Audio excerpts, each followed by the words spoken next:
It is more than 10 days since the Nigerian Labour Congress called off its warning strike over the non-implementation of a new minimum wage.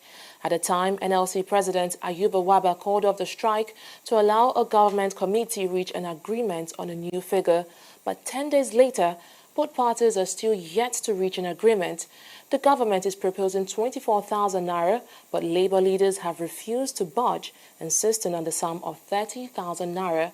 What is the impact of the current stalemate and how can it be resolved? Our correspondent, Oyin Adekunle, has been finding out.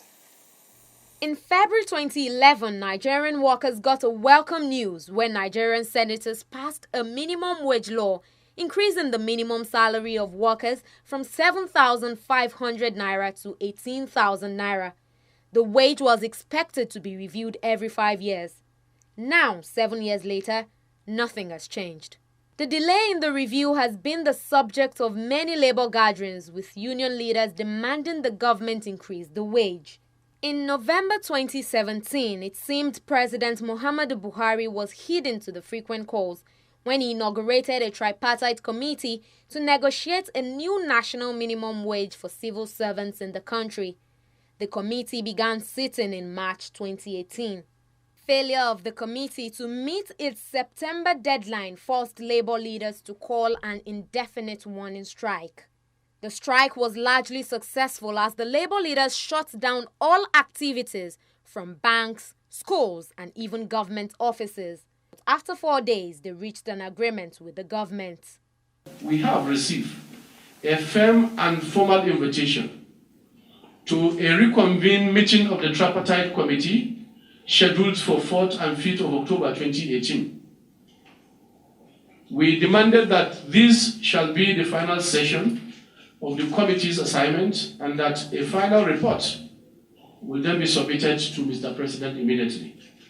In order to avail the committee the necessary conducive environment to hold this crucial meeting and conclude its work, organized labor has, after obtaining the mandate of their necessary organs, decided to suspend the ongoing warning strike with effect from Sunday, 30th September 2018. That agreement was expected to be the sign of good things to come, as workers expected the announcement of a new minimum wage. But the Minister of Labour and Employment, Chris Ngige, may have shattered those hopes. The cardinal principle of wage fixing mechanism under the ILO is ability to pay, the capacity to pay.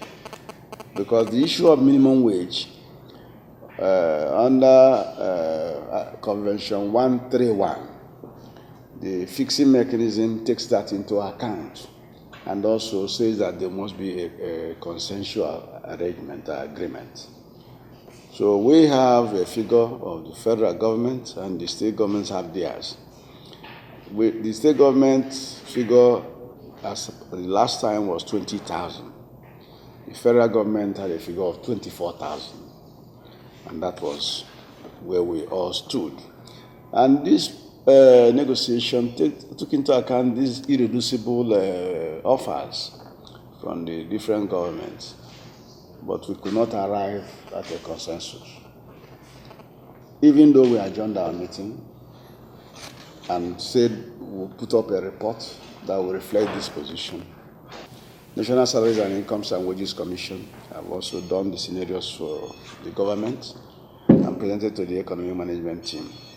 So discussions are still ongoing, and that's where we are. Now, what is the impact of this stalemate? Financial analyst Muda Yusuf supports the current review, which he says is long overdue. He also says the government should take the huge chunk of blame in the current impasse. 18,000 naira is just about $50 for a whole month for a human being in this environment. And some of these people have families, some of them are married, some of them have children. They have to eat, they have to pay school fees, they have to pay for healthcare, they have to pay house rent. So you can see that practically it's impossible for any employee to survive on that kind of amount. So the nation has not been fair to workers in this category over this period of time. The government is carrying a workforce that it cannot sustain. It's carrying a workforce that it doesn't need.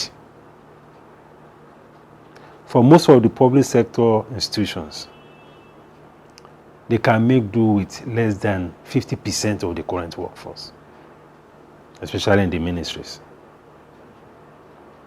Although it's a politically sensitive issue, to be talking about laying off workers and so on, but they have taken on so many people, so many workers that they can cope with.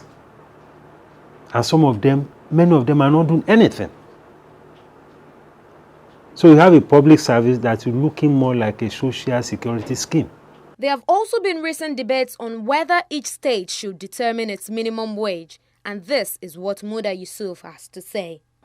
It is not the duty of the federal government or the national assembly to impose on a state what the minimum wage should be. But that does not say, that is not to suggest that the states should pay just anything to the workers.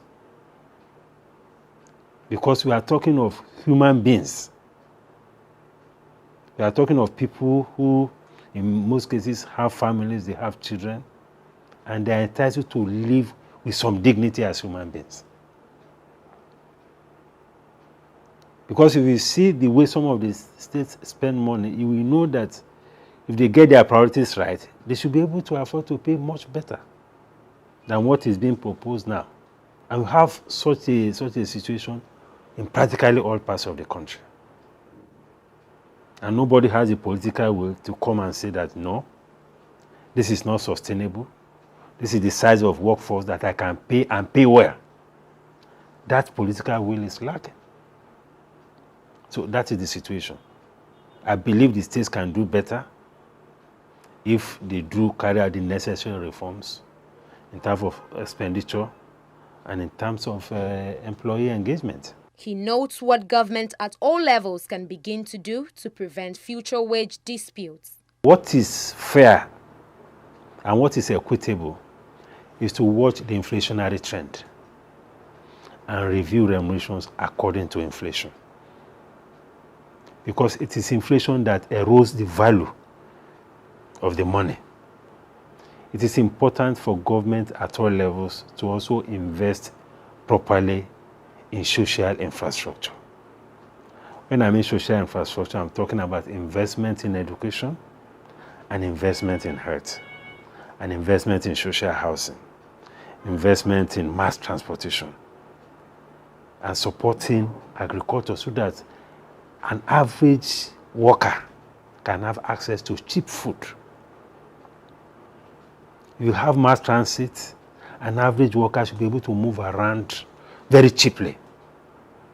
You don't have to put your car on the road. You don't have to be worried about riding Okada. If you have the railway system working, if you have mass transit working, the pressure on the workers will be much less. For now, labor leaders are insisting that the tripartite committee set up by the federal government has concluded its work and adopted a figure unequivocally. They want government to ensure the implementation of the minimum wage, adding that failure to do so may affect the country's industrial peace and harmony. Oyin Adekunle, TV 360, Nigeria.